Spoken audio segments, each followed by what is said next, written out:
फासले ऐसे भी होंगे कभी सोचा न था।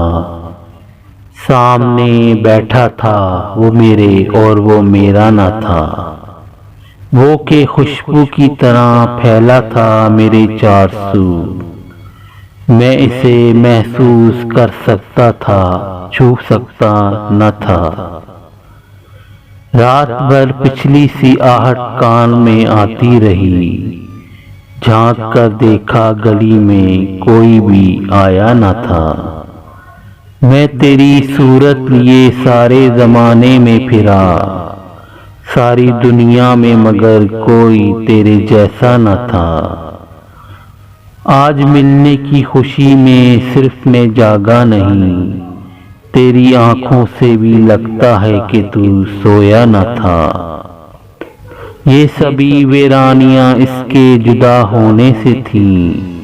आंख धुंधलाई हुई थी, शहर धुंधलाया न था। सैकड़ों तूफान लफ्जों में दबे थे जेरे लब। एक पत्थर था खामोशी का जो हटता न था।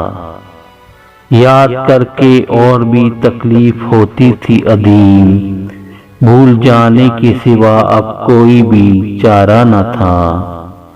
मसलिहत ने अजनबी हमको बनाया था अदीम, वरना कब एक दूसरे को हमने पहचाना न था। वरना कब एक दूसरे को हमने पहचाना न था।